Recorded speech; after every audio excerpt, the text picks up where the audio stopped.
We don't have far to go with them. Are you up and running? Not even close. We've been waiting for our final hearing before the CRMC. We have all our state, local, federal approvals, but we're waiting for a final hearing. Yeah, good before the luck. state. Thank you. Thank you. I'm sure you know we have lots of oysters being grown down at the bottom of Town Way, and it's not a problem for anybody. For a long time, yeah, he's been growing them down there. Yeah. So yeah, we'll see. But So you're all set, Patrick, anytime you want to start. very good. Do we have Isabel with us tonight? No, not yet. I don't know where she is. I mean, you certainly Okay. wait a few more minutes if you'd like to. I don't want to prolong it, but I don't mind dragging my feet a little bit to let her Alright, catch well. up, perhaps. We'll give it a minute and see if she comes in. I don't think I have her phone number in my phone. I'm not just doing the informal stuff and the call to order and stuff like that. It's not that important. I'll text her right now. Okay, Okay, thanks. thanks.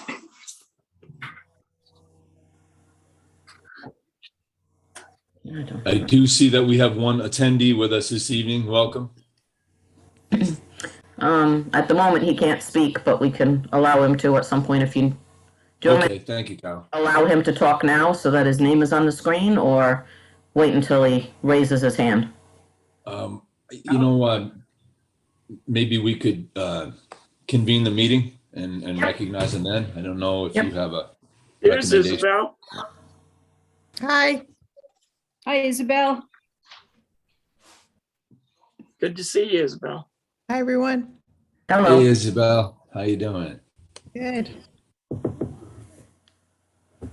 My screen setting here isn't allowing me to see everybody at once, but Oh, I guess in your upper right-hand corner, do you have a tab that says View? no, I don't. I think I need to update this Zoom, but that's okay. Okay. All right. Without further ado, we'll convene tonight's meeting. Good evening, everyone. Are we recorded yet, Carol? Yes, you are recording. Very good. Tonight being February 9th, 2022, convening tonight's meeting of the Little Compton Housing Trust. By roll call, we'll take attendance here. Bob Rotman, Here. Andrew Moore, Here. Claudia McNeil, Here, Susan Boddington, Here. Isabel Mattia. Here. Welcome, everyone. Did I miss anybody? My No. name is Patrick Bowen, for those who might be observing. The first item on tonight's agenda is to approve the minutes of our last meeting, which was on January 12th. Isabel had kindly sent those to everyone a week or more ago. Is there any question or concern regarding those minutes? Hearing none, do we have a motion to approve those minutes? So moved. second. All those in favor? Aye. Hi. Hi. Any objections? Hearing none, we'll move on to item number 2, which is a treasurer's report, which I will pass along to Andrew. Not much of a change. January saw revenue of $1,078.80, and there were no expenses. So our current balance is $170,980.90. That's all I've got. Very good. Well, it's a lot more than we had a short time ago, so Yeah. we'll take what we can get. Does anyone have a question or comment regarding the treasurer's report? Very good. Moving on. Item number 3 on tonight's docket is an update regarding the survey that we have hired. We contracted with Housing Works Rhode Island to perform a survey regarding availability and need of affordable housing in Little Compton. And Isabel, I think you're the one who's going to take this item, if that's correct. Yeah. Well, I just wanted to let everyone know so far, or at least as of my last communication with Brenda, we had 278 respondents, Wow. and the postcard hasn't even gone out yet. So that's just from our initial, email and social media blast, which is great. I have the postcard in my car. I did print 3,500, which is what Bob recommended at the last meeting. I thought that was a good idea. And it's all sorted and ready to go to the post office. The thing is, I spoke to Carol, and I think Carol said that the way that the post office is going to need payment upon, Carol, this might be a question for you. The post office is going to need like payment upon sending the things. Yes. When you I deliver- don't think I can afford to front the mailing and then be reimbursed. So I wanted to either see if someone else might be able to volunteer to do that, or if there's another way to do that without one of us having to front the money. Why, Well, you could ask the council under their authorization of invoices Thursday night if they would authorize the finance director to write a check for that postage. Do you have a basic idea as to how much it may be? Like you're looking at $400 or $600 or something like that? I thought it was $800, but Okay. the So maybe when I you said that say, to the printer today, they said they thought it would be more like 670 something. But I can easily get that number by just calling the post office. what you could do is say no more than and round up. And then that would give him the authority to write the check. You'd have to go to the post office, get them to give you the definitive number, then go back to the town hall, get him to write the check, and then go back to the postage so that post office so they could take it. Okay. But Thursday night under the bills, because I haven't finished and closed those out yet, we could put a line item to authorize up to, if you think it's maybe 800, we'll say $900. And if it's 670, then that's all the better. Yeah, it's definitely not 900. It's definitely under $900. Yeah, yeah. The whole So we'll- thing was like 1,200 or less. So, Mhm. Andrew, could I ask you to ask the town council that at the meeting?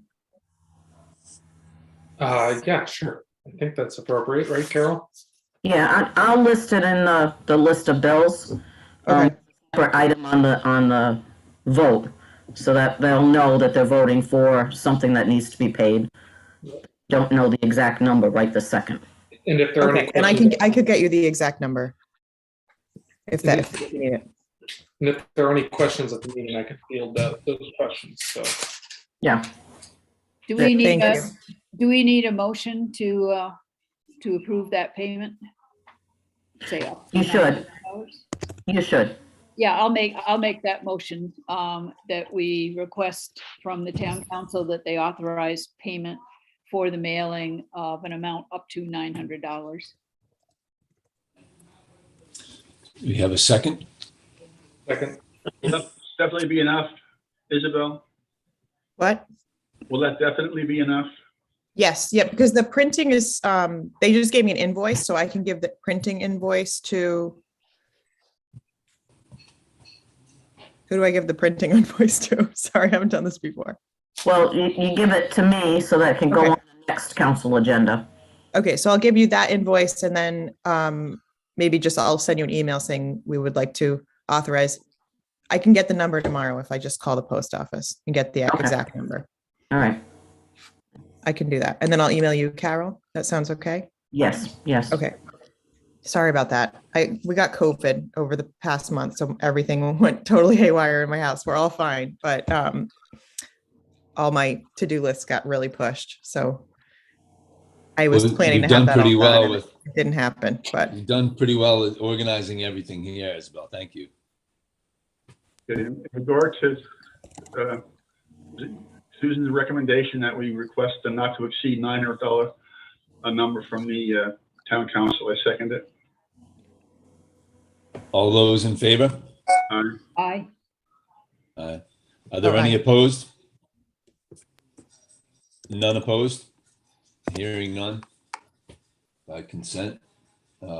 Very good. Any other discussion regarding the survey itself or any aspects? There were, I do. Yes, One of Claudia? the questions that has been asked to me personally of me is that a couple of people have asked, what is the definition of affordable housing? That's one thing. And another thing is there's at least one person that contacted me that said that that person is in different categories. They're a town resident plus a landlord and stuff. So that person filled out the survey twice. One as just a town resident, and another survey as a landlord. So she was hoping that was the right thing to do. Just throwing those out there. Have we come up with a definition of what affordable housing is? I couldn't remember. So technically, it's not our definition. It's one general definition is based upon spending in excess of 30% of one's income on housing. Oh, okay. So affordable is anything under 30% of your income. So 30% or less. I don't want to be quoted right here and now, Claudia, but there are also limits regarding the community in which one lives and the average income in that community. Oh, The Housing Works Rhode Island annual report is a good place to look at communities throughout the state, the 39 cities and towns in Rhode Island, and the level of affordability that they have, the average income and so forth. So Housing Works Rhode Island, the organization with which we contracted for that survey, is a great asset in terms of getting more information. And I might suggest that any inquiries you may just suggest for people to check out affordable Housing Works Rhode Island, beg your pardon. There may be others that wish to comment here too. Susan, I know that you've been in the business for a long time. Well, I think it can get pretty complicated for people and it's, on an individual basis, it can be different from, for one family and another. But I think just the general standard that people shouldn't be paying more than 30% of their income for housing works for, across the board. So without getting into too many technicalities about, in order to qualify for state credit and this and that, you have to target people with certain incomes and have certain restrictions and whatnot, but still, the basic affordability is 30%. do we have, Most people can figure out what that means. is there any further, are there any further surveys that we would be sending out where we could actually include the definition of what affordable means?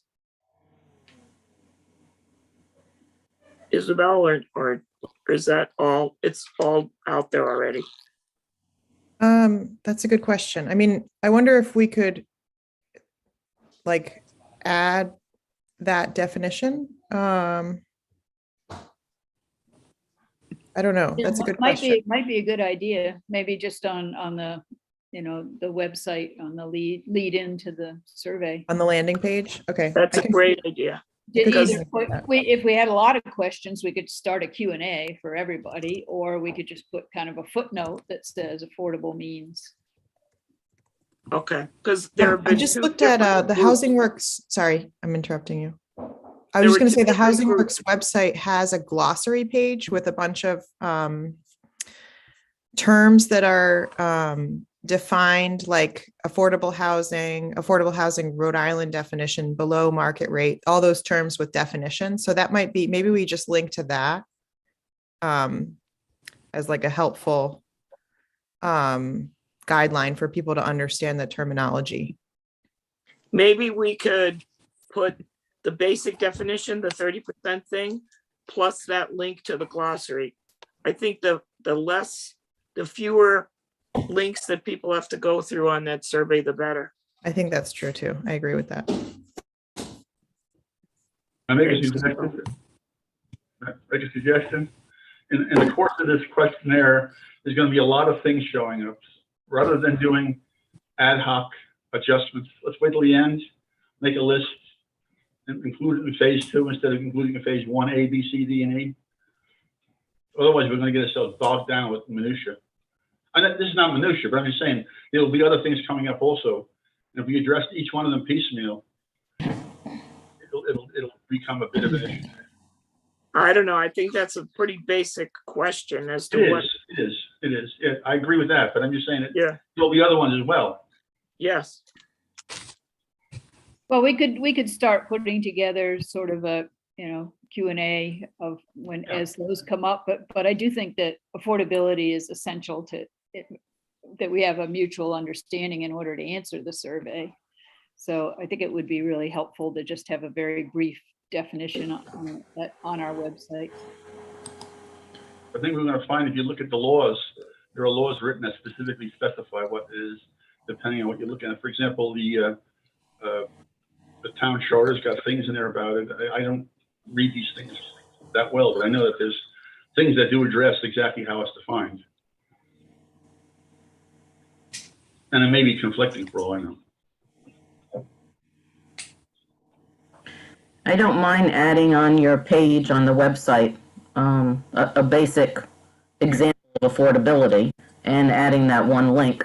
And then just making a statement maybe that each instance or each individual circumstance may be unique. So this is not a standard that holds true for everybody.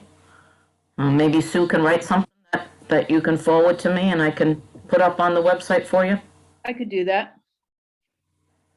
Thank you. That'd be great. It's not hard to fix. Thank you, To Susan. add, so. Thanks, Carol, too. Any further comments or questions regarding the survey? I circle back at that initial thing about the $900. Carol, do we have to specify where the funds come from? Because we have access to more than one source of funds for this, don't we? We have the money coming in from the permit money, and we also should be able to have access to general funds in the town. So you have to specify where it's coming from?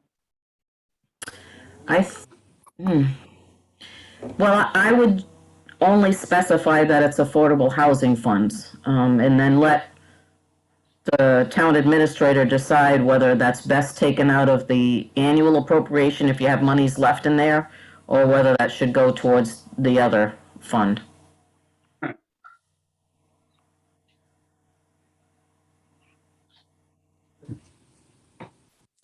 We can just not tap All right. into Any our own further money. questions? We just not tap into that nest egg unless we actually have to. Would be nice. That's a good point. Any further questions or comments regarding the survey? I'd just like to compliment everyone involved in this, Isabel in particular, for actually getting the survey out there. And it's been a long time coming, and it's just great to see progress being made. I'm eager to see what it brings in. So thank you to all involved, and we'll keep on going. I think 278 respondents is pretty good. Item number 4 on tonight's docket is a discussion of any potential properties which may be available in Little Compton. I don't know if anyone has anything to contribute on this, but the floor is open. I don't have anything new on any of the properties, but something I've just been thinking of.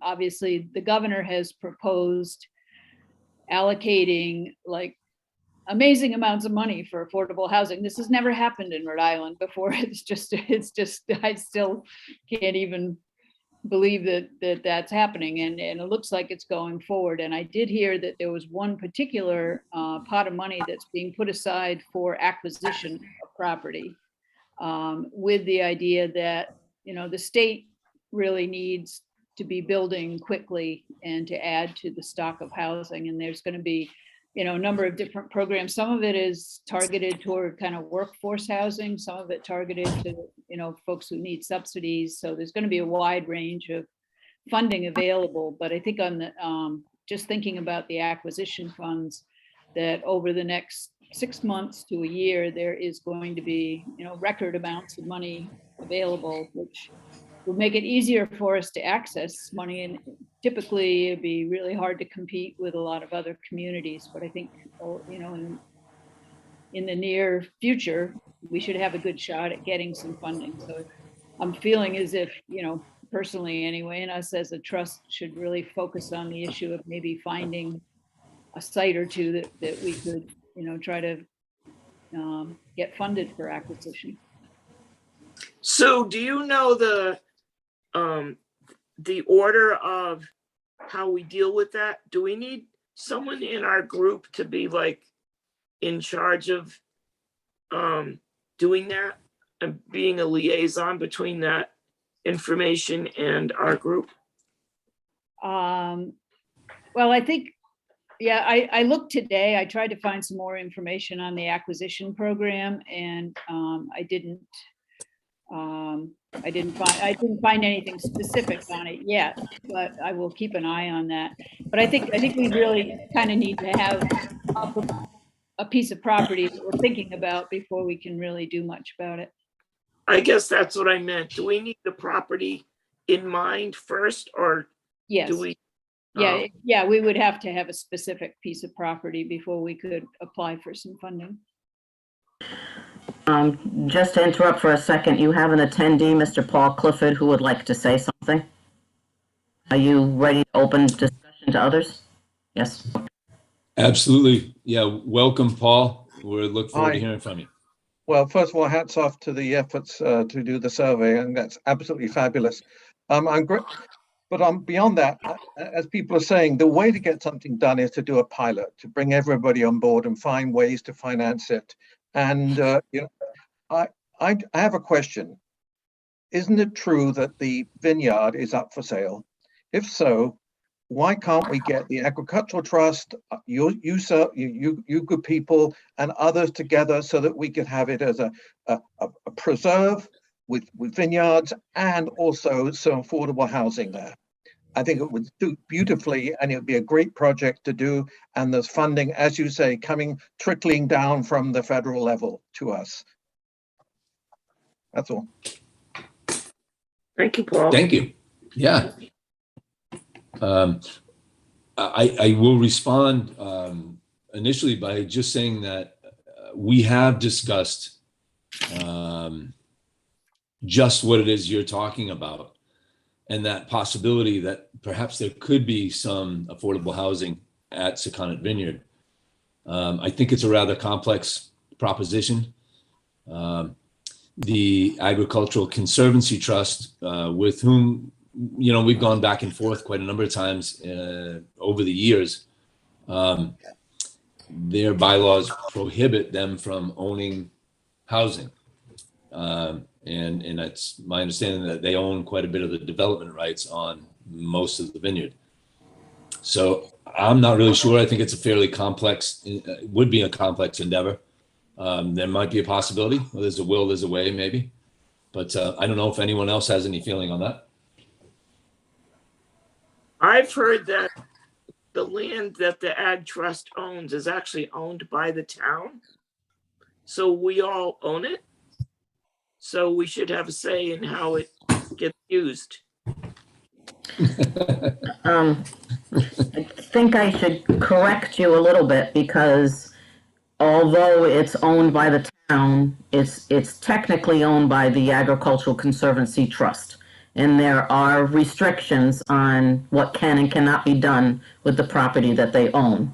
And that's set up by enabling legislation that was done back in 1985. So we don't get to say now that something different would happen with a piece of property that they've already purchased or have development rights to. Say that last sentence again, Carol. We can't change our minds what happens with the property that they own. They're restricted by their enabling legislation as to what they can do with the property that they purchase or have donated to them. So Patrick was correct that they cannot own housing.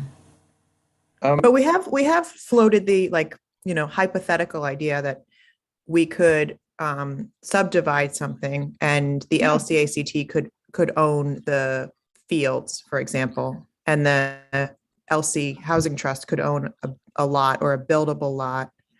And that would be something that we would have to work collaboratively with them on. I don't know if that's very true. Yeah, I don't know if, I think the vineyard would be a really cool opportunity for something like that, to see like a collaborative project between the different trusts. But yeah, I don't know who we would begin speaking to about that. I would think we'd want to maybe schedule a meeting with members of the Agricultural Trust to talk through the logistics of that.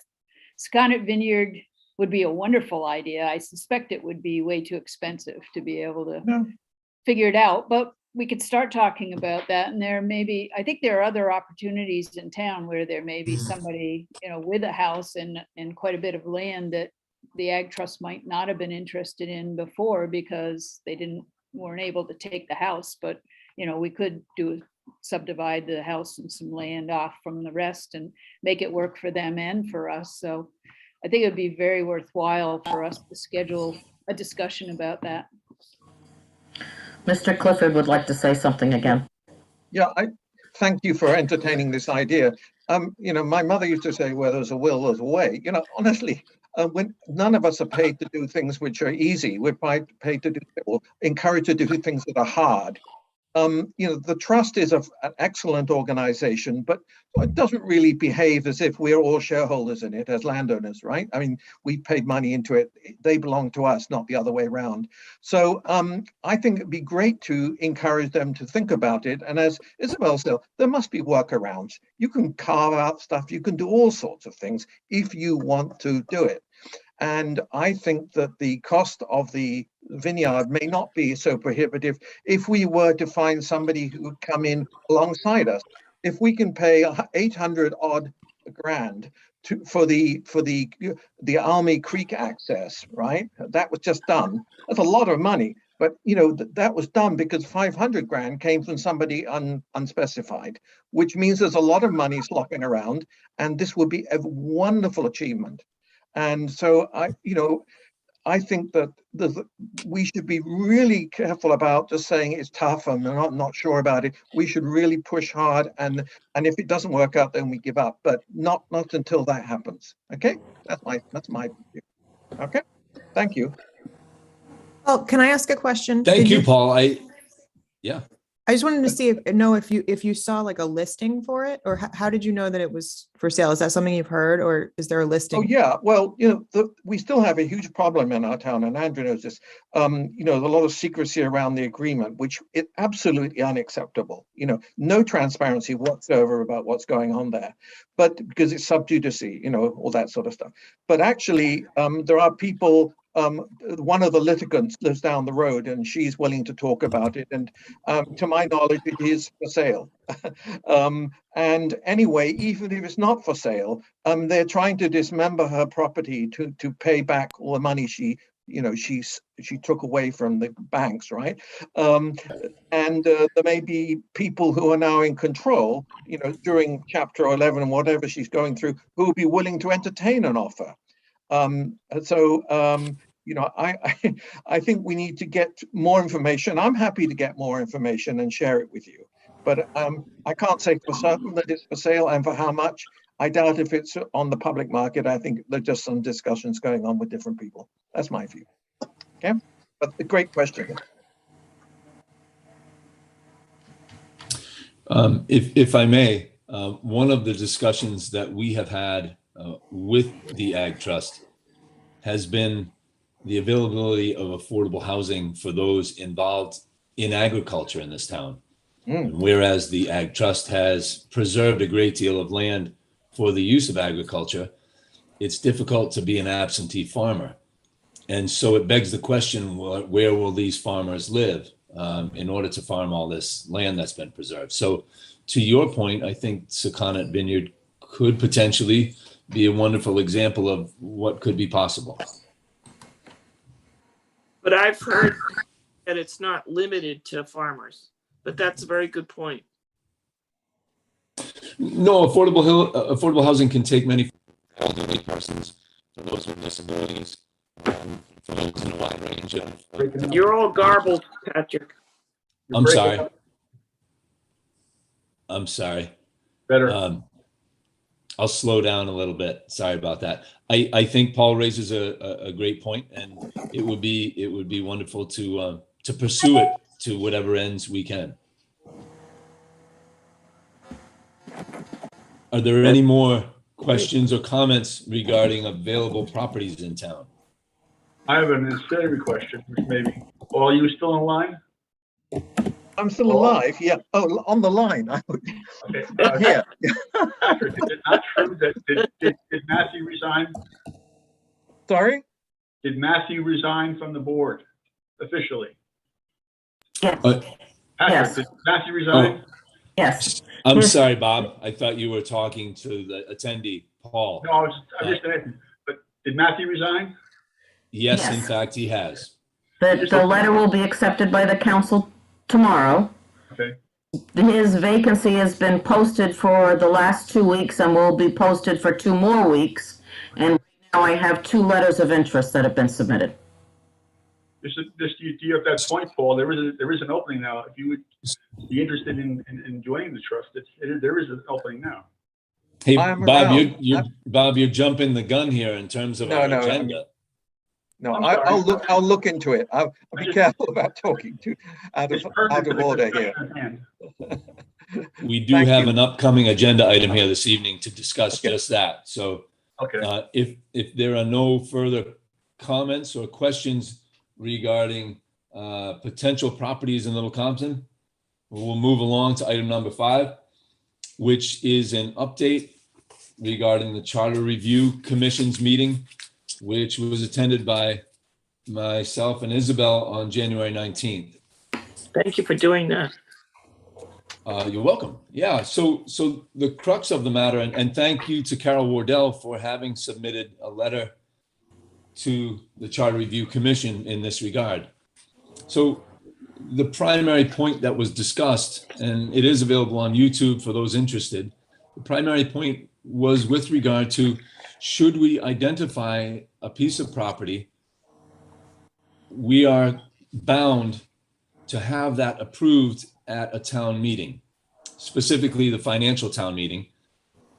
And we had attempted to change that so that should we identify a property for the Affordable Housing Trust, that the town council might be able to vote to approve that purchase. And so the primary location for that wording is in section 103 of the town charter. There's also a reference in section 710, but the primary one is in section 103. And I won't read the entire section, but this section excludes the Little Compton Agricultural Conservancy Trust from having to get approval at a town meeting to acquire property. And what we discussed and what the Charter Review Commission, I believe, will recommend is that the Little Compton Affordable Housing Trust be also added with the Ag Trust to effectively be exempted from the town meeting, but still have to get approval from the town council.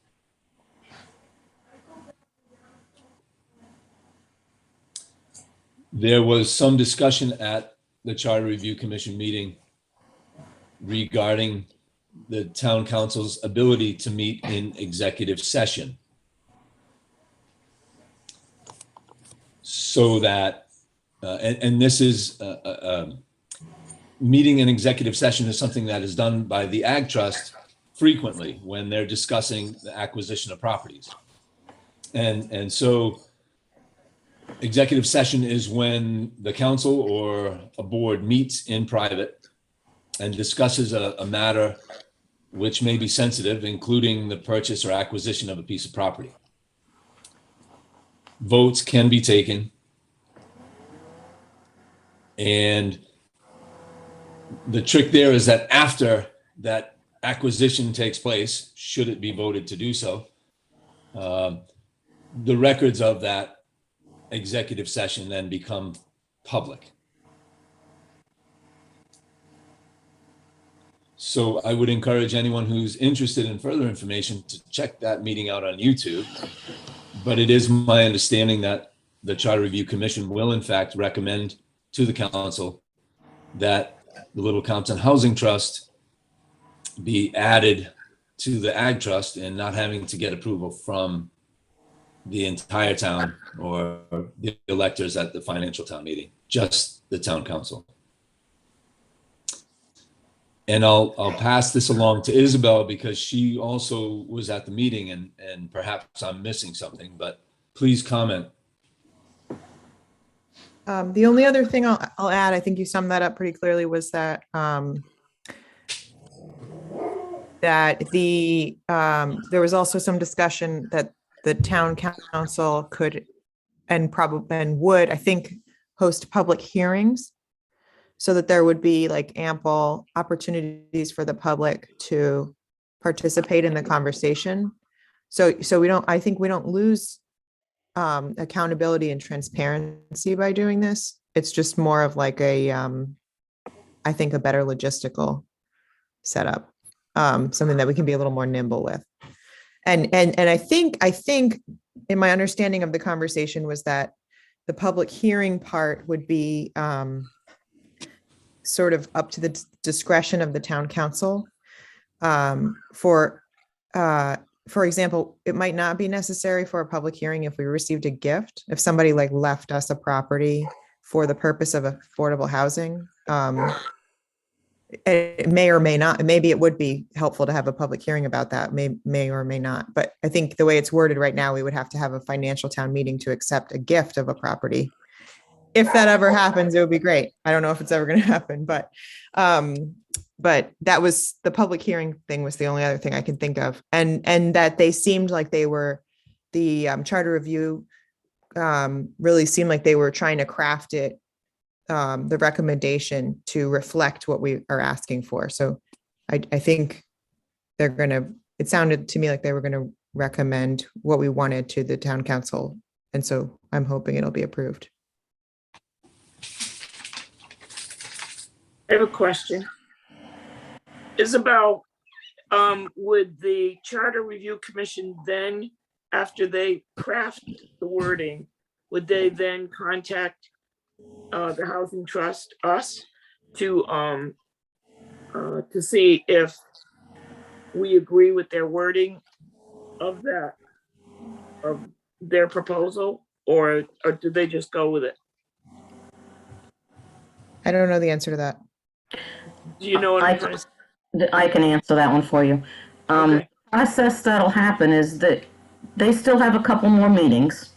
And at the next meeting, when they go to post it on the agenda, because I've already seen a first draft, they have this proposed wording on there to finalize what they're going to say.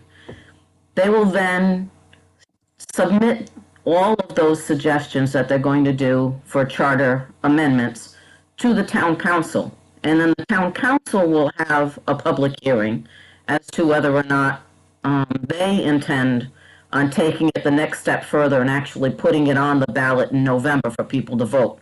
So there's several opportunities for you to comment on what they're proposing. Will the town, if the town council doesn't like something that they propose? Will they not propose it? That has happened in the past. There have been some suggestions that have come out of charter review commissions that sitting council at the time felt was not something that should have gone for a charter amendment, and then they did not put it on the ballot. So that is always a possibility. I don't see that happening with this particular proposal, but it could. I'm not the council. All right, And then the whole proposal has to go to town meeting for approval, so another opportunity for debate there, so it's got to wait. Well, the proposal doesn't go to town meeting. It goes on the ballot in November. Oh, in November, okay. um, And then if it passes, then you would just automatically, once that election gets certified, you'll have the right to be able to go to the council with a proposal. Okay. wow, And I would add that this is a fairly significant boost for Little Compton Housing Trust. So for many years, there has been a struggle, as Bob Rotman will attest, as to how does this all take place if we have to go to a financial town meeting? And given the complexity of real estate transactions and how rapidly they can unfold, I think this is a big step. So Carol, again, I thank you for your letter to the Charter Review Commission, and I look forward to seeing how this goes. Yeah, I would suggest if it gets to the point where the council is going to put it on the ballot, that you do some active PR so that people understand why it's necessary for you. Because some people may just see that and say, oh no, I want my say. I don't want it to, be done by the council. But you got to explain to them why it's needed. okay. Thank you. Thank you. Are there any other questions or comments regarding the Charter Review Commission? Yes, I do. Okay, up until this point, it almost became an exercise in futility. So I never brought it up before, but now that there's a reality and a possibility, we have to consider that we cannot do it by ourselves. And we would probably have to do something like approach someone like Church Community to provide a bulk of the backbone funding and the driving this whole project. And I guess I would direct this to you, Sue, because you've got the experience and knowledge in this area. Would this be something that we have to do to get this charter accepted? And B, can we enter into an arrangement ahead of time? And how solid does that arrangement have to be? Because I think when the time comes, when we do in fact get the approval to buy X property, it will cost more money than we're going to have in the kitty. It will need to go to someone like Church Community and have the package put together. So to start to make arrangements at that point in time, we wouldn't be able to do it. So I would think in order to have this work, we'd have to pre-establish relationships that will allow us to take our piece of the money and enter into this purchase with someone with expertise and extra money to be able to make it happen. And we can't do it. Oh, by the way, guess what we've got? Any thoughts about that? Well, first, a disclaimer, I am a board member for Church Community Housing, so. Yeah, I know. That's why I raised your point. Yeah, so I'm speaking both for Church Community Housing and for the trust. I think that would be a great arrangement, but I think there are lots of different housing models and housing opportunities. And for the most part, most of them, if we could, I would recommend working with Church Community Housing because they have the expertise and the staff to make this stuff happen and move it and to write applications, but it still would be the housing trust's responsibility if we're purchasing property or whatever. You can have a agreement with Church Community to apply for funding on our behalf, and we can own land. There are all kinds of arrangements you can make there. But I think especially where we're asking the town to have some confidence in us to allow us to go to the town council, that we don't necessarily want to, immediately say we've given up all of our authority, we're giving it to Church Community Housing and they'll take care of it. I think we should think of them as kind of staff who are available to us to help us make this happen if the time comes. But there are other models too. I mean, you might have a small lot and maybe we want to do a habitat project where we get the whole town involved in building a house. I mean, that would be, a great way to get people on board and to have them, feel really good about being part of housing. There are a number of different models, but it depends on the property and what it's suitable for and who you're building for. And, there are a number of questions you'd have to ask before we wanted to contract with somebody to do it for us.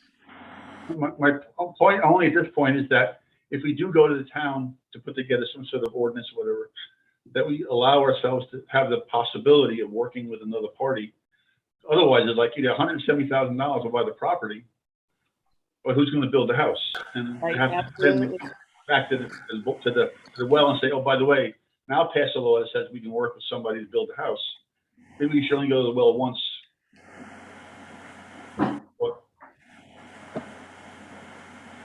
For example, I think one possibility would be to buy property that we could afford and lease it to somebody to build a house with an X number of year lease to the property. I think, isn't that something that church community's done in the past?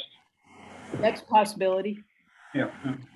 Would give us, we would be able to have our skin in the game, to being able to make it easier for somebody to build it, and yet we would still maintain control of the property, and I think it would work for everybody.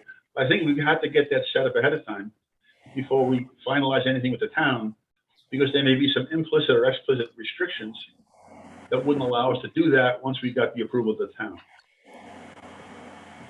Again, just a thought.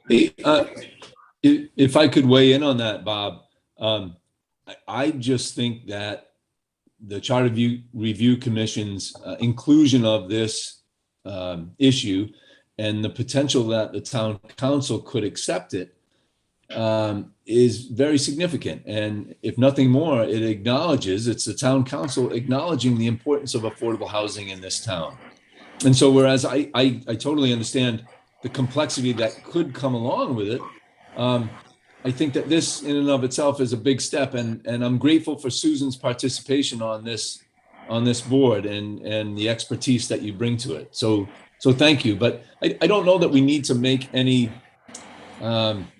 deals with any third parties at this point in time. But clear with the town that we will be able to, and not have to go back to the well and get another law passed, so that we have the ability within whatever it gets passed to say that, oh, by the way, you do have the right to, at your own discretion, enter into a relationship with a third party. You don't have to come back to the town council and modify the law. So yeah, and have that right. What, Carol? Yeah, to that point, Bob, I would recommend again the bylaws of the Little Compton Housing Trust are pretty expansive, and as you know, we have had town residents come to meetings expressing concerns at how much authority is given to the Little Compton Housing Trust. So it's not to be taken lightly, and I look forward to the town council potentially acknowledging the importance of affordable housing in town and doing something to make it easier to have more affordable housing. I understand your point too. And there's no question we would need help to move something forward when the time comes. Carol, you said something. I couldn't hear you. Miss Carol, you said something. I couldn't hear what you said. Sue or myself? You said something about a minute ago. Other than you already have the right to enter into contracts with other firms. You already have that. We do. It's okay. It's in your bylaws. Yeah. Mr. Clem now would like to speak. Very good. Welcome, Mr. Clemo. The floor is yours. You're letting me unmute. Can you hear me? Yes, Yes. we can. Oh, good. Yes.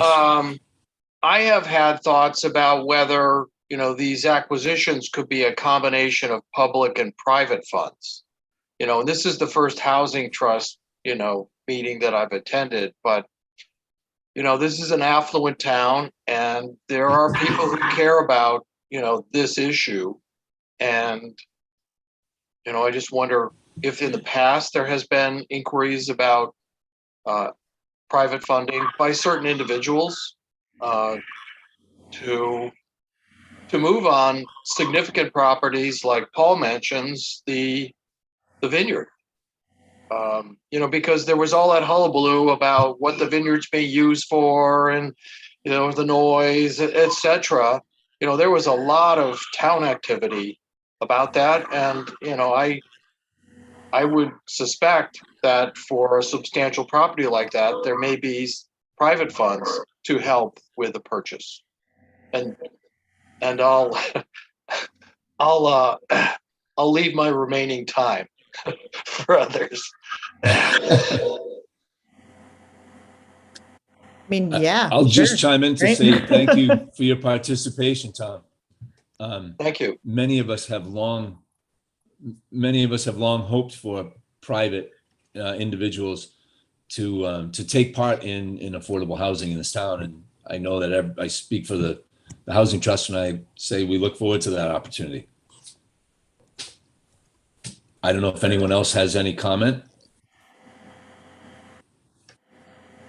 The only thing that brings to mind for me is that I don't want to discuss this tonight, but I do think that it might be worth having a conversation on a future evening about exploring the possibility of really becoming a 501c3 where we could take tax deductible donations from private donors. I think as we start to think about building our capacity, it might be worth exploring. I don't know how much work that takes or what the paperwork or logistics are, but I sort of think that ability might be worth doing the work for. So I might put that on a future agenda for discussion. Can I respond to Tom, please? That's a great point. Yeah, go ahead. Yeah, floor is yours, Bob. Okay, Tom, I've been on the Housing Trust for a while now, maybe too long, I don't know. One of the two things that have always frustrated me is, one, the ability to have to be able to move quickly, which this latest development is addressing. But the other is that the restrictions that are being placed on private landowners in order to make property, quote, affordable by politicians' definitions, are so onerous that it's really not worth their while to do it. If a person wishes to put a piece of property into affordable housing that satisfies a need, he's got to commit to having it there for a lifetime. And once you do that, you reduce the value of your properties to a point where it's not a good investment anymore. And unless that can be changed somewhere along the lines, it's going to be very difficult to attract private people to put their homes or their property into affordable, quote, official affordable housing without some sort of carrot to go along with that stick. And it's been frustrating me for over 10 years, and I don't know what to do about it. However, if there were something like a collaborative project that was going to be designed with the possibility of affordable housing and agriculture at a place like the Vineyard, I don't see the deed restriction being a barrier for that necessarily. I think, in fact, like knowing that investment in a project that is about affordability, knowing that would be making an investment for affordable properties in perpetuity, to me seems like an incentive. I mean, I don't know if that relates to somebody thinking about their own home, but I don't know. I think I could see the deed restriction being a positive in a project like, a hypothetical vineyard development.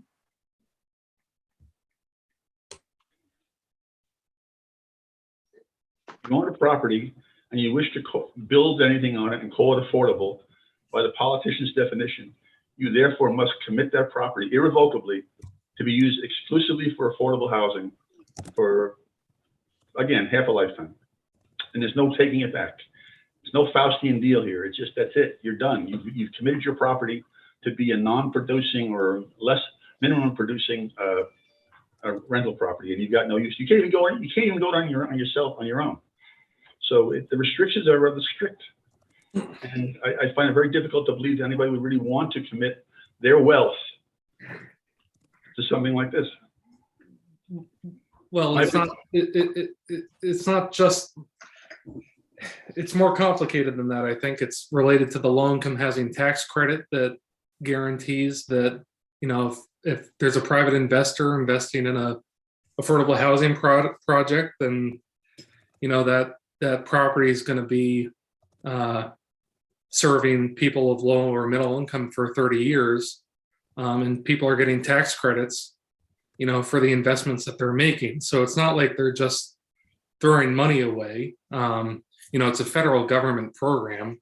I don't know what qualifications there could be here in town for stuff like that, but I think the argument can be made that it could be beneficial to people for investing in affordable housing, not just for benefiting the community, but for also benefiting them financially in some ways too. You know, so there are different angles to look at this, and I think that you know, the you know, to Isabel's point, the 30-year or more, or whatever year restriction there is on the property is, you know, I think it makes it more palatable for a community to invest in something if they know that it's going to be benefiting the community for years and possibly generations to come. So I think we can sell it, you know, once we get to that point, we can sell it in that way, and we have a long way to go. I don't agree. No, that's okay. No, another night. We've had this discussion, Patrick. I've bored you with this thing so many times. I don't want to do it again. Can I speak? Can you hear me? Patrick is on mute, just so he knows. And I'm assuming, yes, you can speak, Tom. Sorry about that.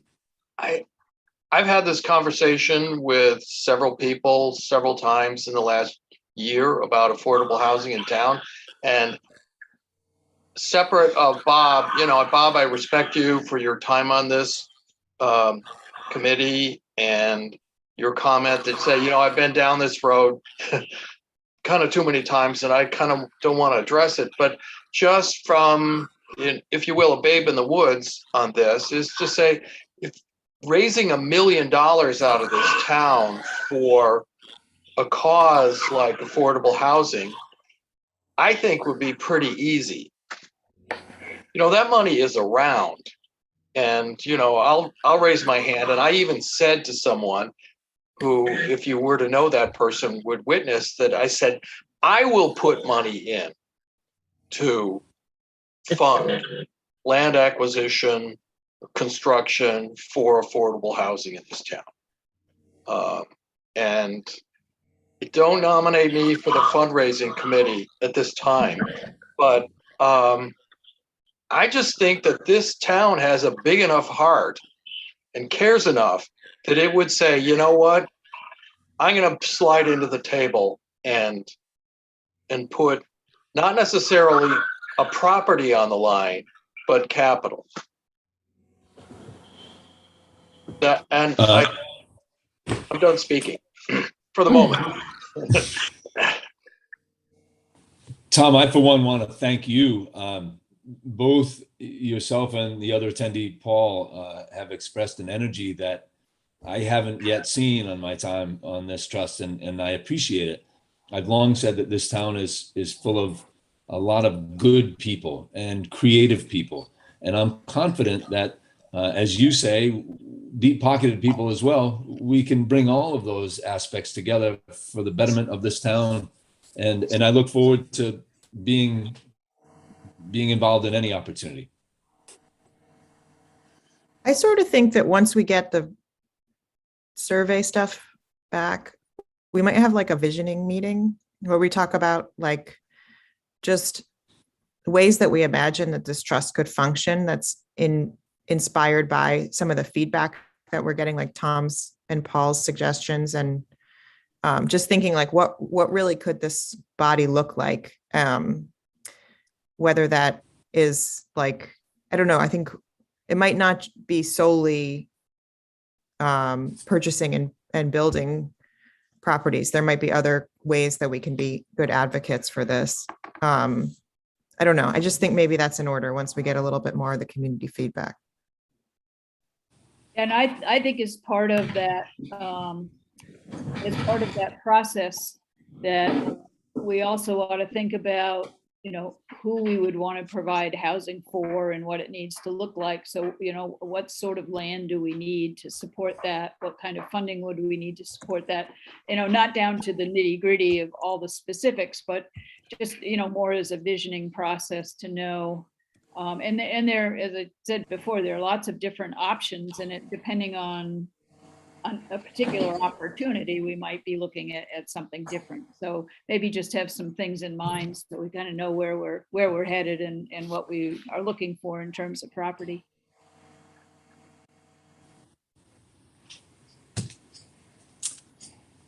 All right, Tom, thank you for your comments and your participation. The next item on tonight's agenda is item number 6, and that's a discussion of the open seat. I don't know, we have already talked about it briefly, but I don't know if anyone has any particulars that they'd like to discuss in this regard. I just wanted to ask Carol, you said that the seat is posted somewhere. How do we find that? Or where's that? Or is it shareable? I guess is what I'm asking. Yeah. It's posted on the weekly calendars that we do for the town council meetings throughout town. I don't know if I don't think it's on the website yet. We were waiting for the council to accept the letter from Matt tomorrow night. What I thought. Okay, so it will be on the website? Yeah. Cool. Yeah, it might be nice just to share that and let people know that there's an opportunity to join. And there's a 2-week Yeah. deadline. They'll have until February 24th to submit a letter of interest. So Great. my proposal is to ask for a change in our bylaws. And So could I stop you there for a moment, Claudia? sure, Because the item that you've just begun is the next item on our agenda. I thought that's Regarding, where well, item number 6 is just a discussion of the open seat that is available. I don't know if anyone has any general comments or questions in that regard. Just in terms of process, once all of the applications come in, would the trust have an opportunity to know who had applied and to make a recommendation to the council or make comments on it or anything?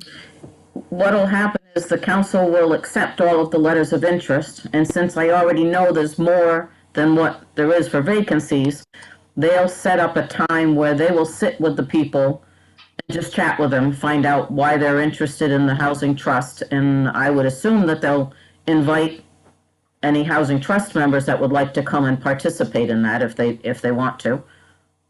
Andrew, of course, a participant, but you certainly could be participants too. from what I know, Carol, or what I've heard, is that would be called an interview, right? An interview of the, Well, they call them interviews, for lack of a better name. but those are public, correct? Yes. Mm-hmm. Okay, because that's not widely known, that those interviews are open to the public. They're posted as open meetings. Okay. Any further discussion or questions regarding the open seat in general? Hearing none, we'll move along to item number 7, which is a proposal by Claudia McNeil regarding our bylaws. Claudia, the floor is yours. My proposal is that an example to if a trust member has not attended a meeting in a certain time period, like 1 year or 6 months, and has not communicated a desire to remain on the trust, that person will no longer be considered a trust member and can be replaced by the town council. That's my proposal.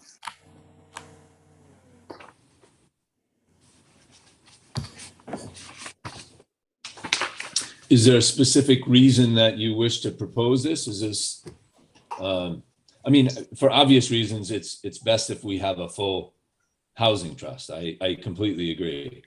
Well, I we've do, however, waited. feel that. we've waited so long for Matthew to actually send in his letter of resignation, Well- even though you had indicated that you talked to him a long time ago and that he did not, that he was going to send in the letter and he never did. And then Carol and the town council can't post, as far as I know, Carol, you can correct me on this, but they can't post a vacancy if the person has not resigned. Correct. So I'm just asking if we can add a thing to our bylaws that says if a trust member has not, like I said, has not attended a meeting in a certain time period, then the seat would be considered vacant, would be declared vacant by the town council. I just think we work better as a full council.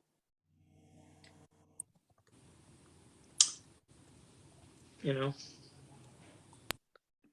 So that, I just want to make sure that I have what you're proposing correctly.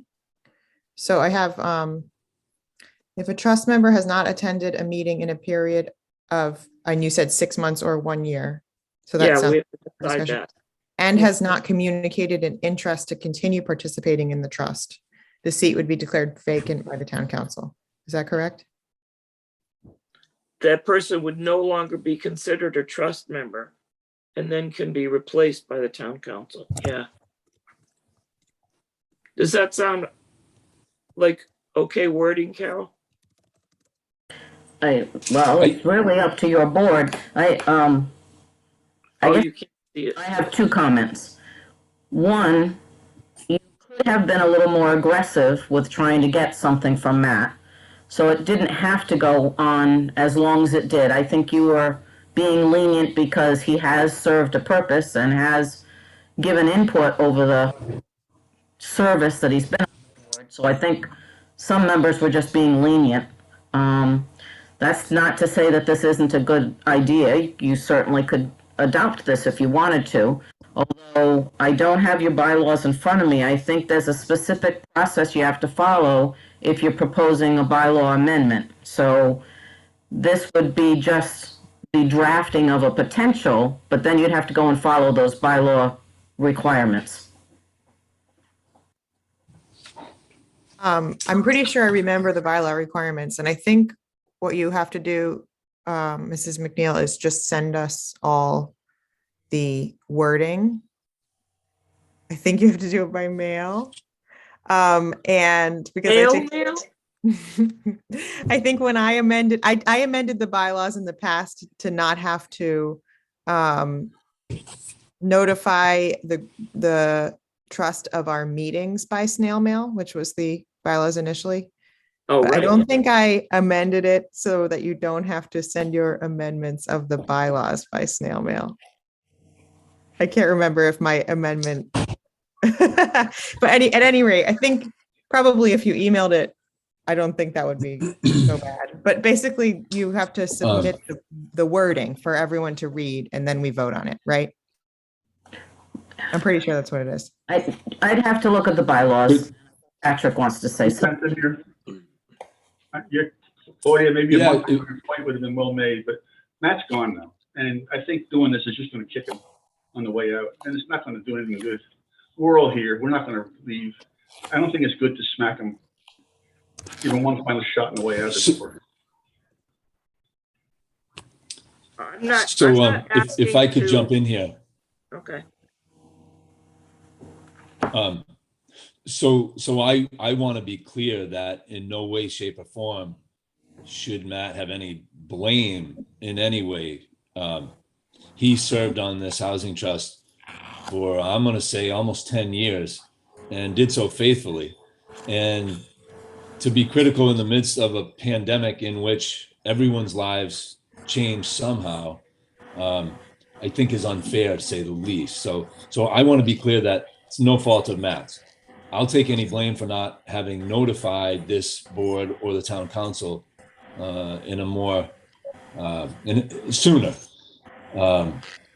Secondly, I'd like to point out that on occasion, there are health concerns that people have and challenges that people are faced with, which preclude them from attending a meeting. And I'd like to be aware of that.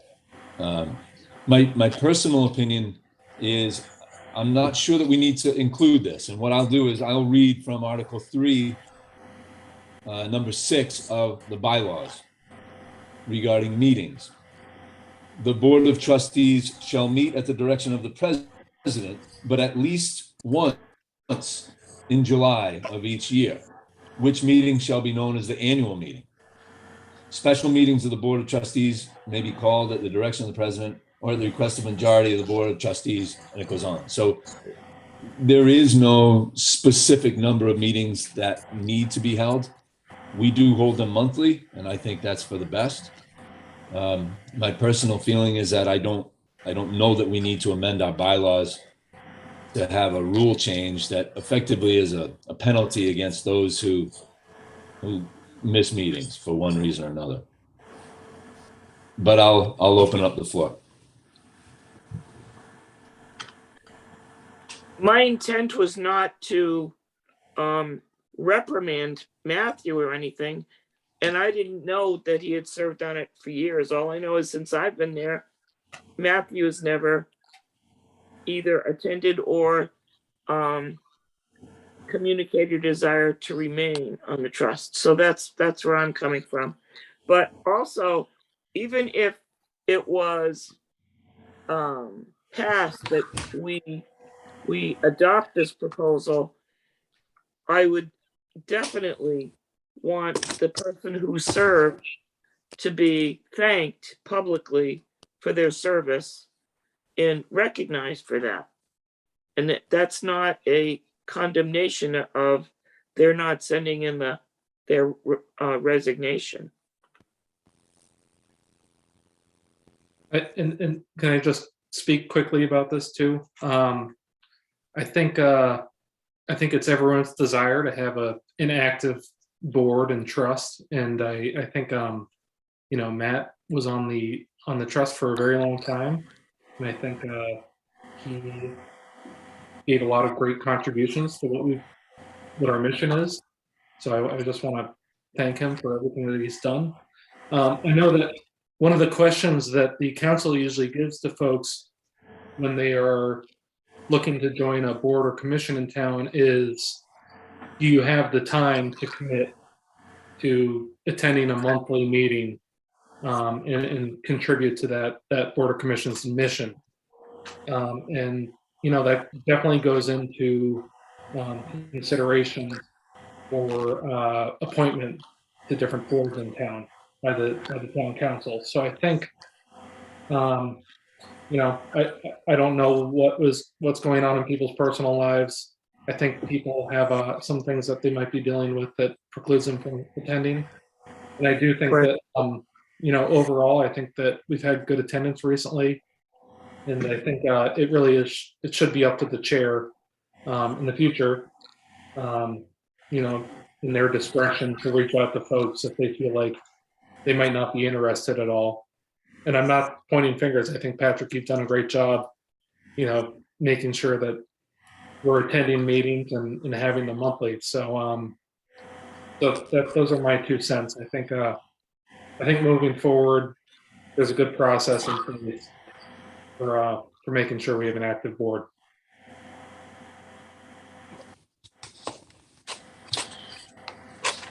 Anyone else care to comment?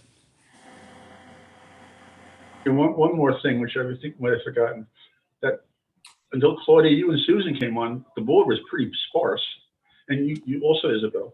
And a lot of times, Matthew, even though he wasn't here, he would at least have constituted the equivalent of giving us a quorum, and he would show up just to give us a quorum at times. So I mean, his presence when there were 2 vacancies, he wanted to quit, and he decided to stay with us, and then to say, oh, let's pass a rule now. I feel very uncomfortable doing that. He did a good job. You remember, Susan, you were here, and I guess when we had that housing trust, the thing with the church community down at the restaurant, and Yes. the housing trust was not a very popular place to be at the time. And Matthew stepped up, and he was counted. So I mean, I think he served well. Yeah, to echo Claudia's comments, I don't think this is about Matthew specifically, but Claudia, to your point, would you care to make a motion that you would like to amend our bylaws to include your proposal? Yes. And as Isabel had read those, I don't know if you want to read that again, Isabel? Oh, do we want to just, before we do that, can we discuss if we're actually making that proposal? Do we want to discuss the time period, like make it a year or something? Or not even deal with that? Yeah. Well, it would be part of your proposal. So what is it that you feel you'd like to propose? A year. In view of what Bob said, let's make it a year. If a trust member has not attended a meeting in 1 year, and it's not communicated a desire to remain on the trust, that person will no longer be considered a trust member and can be replaced by the town council. That's the proposal. Question: are we permitted to commit the town council to take action? Our bylaws instruct the town council how to act. I think not. Well, your bylaws already allow the council to be the appointing authority Okay. or recommendation, so I don't see why you couldn't do this as well. Okay.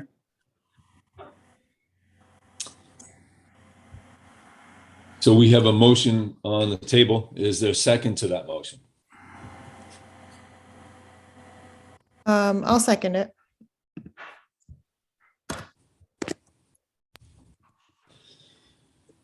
We'll vote by roll call on this. Can I have Bob Rotman? Oh, by all means, yeah. Can I just have a quick discussion about this? I think just thinking about this quickly, the issue isn't necessarily with having people, having this attendance requirement. I think it's more about the length of the term for a housing trust board member. Currently, it's 5 years per term, and that's at least 2 years longer than most other board and commission appointments in town. So I think I think I'm going to vote against this, Claudia. I'm sorry, but I think that we're better off looking at the length of the terms rather than this option. That way, the seats come up more often. The council has an opportunity to reassess where people stand in their commitment to the organization. It might give someone an out in terms of not wanting to be reappointed sooner than the 5 years. And I just think so. That's my 2 cents. I think we might be better off looking at the length of the term. Yeah, I think that I'm feeling as if this might just not be the appropriate time to adopt this particular bylaw amendment. I think, maybe looking at the length of the term is good, or maybe we'll look at our bylaws, especially as we're becoming more active and trying to get some changes with the charter commission and whatnot. And that we might want to give this a little bit more time and not make it, reactive to the current situation, but take a broader look at our bylaws maybe in the next month or 2.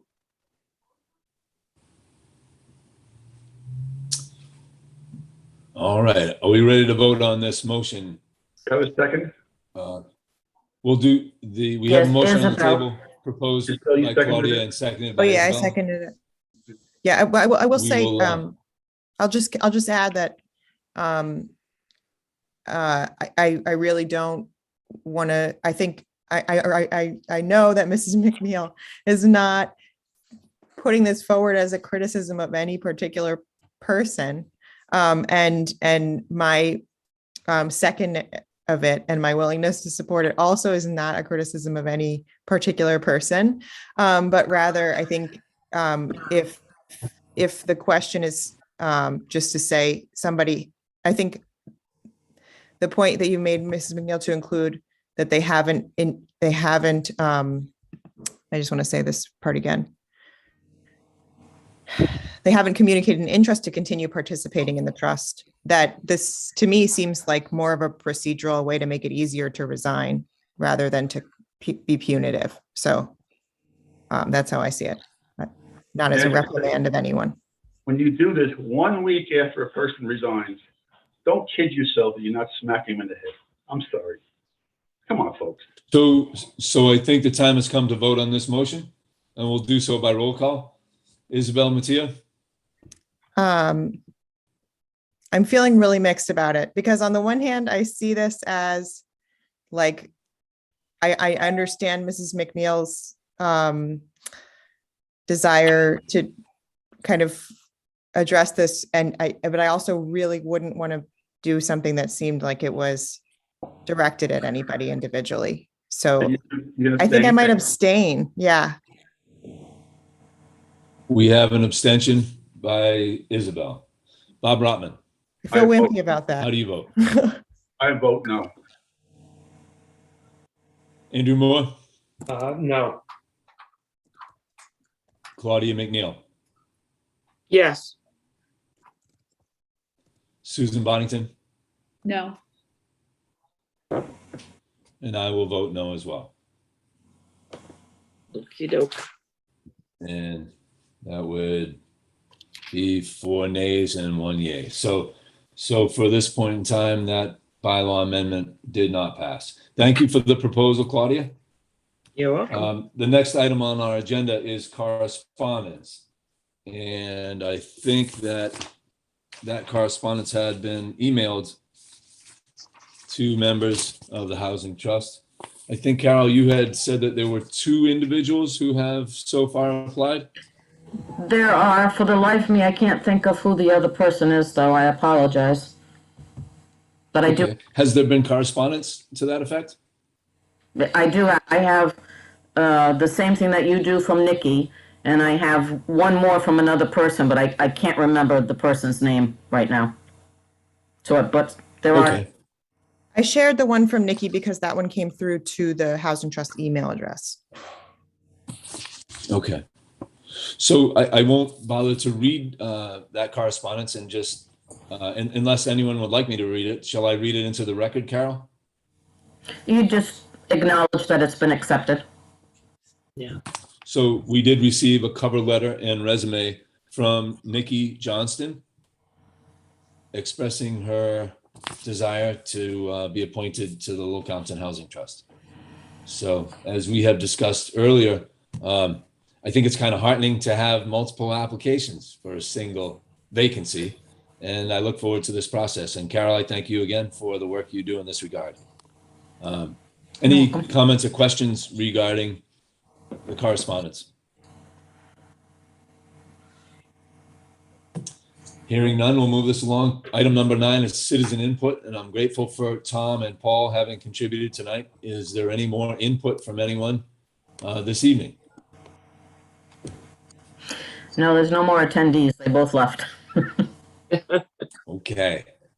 Which brings us to item number 10, which is adjournment. Do we have a motion to adjourn this meeting this evening? Moved. So moved. And seconded? Second. All those in favor? Aye. Aye.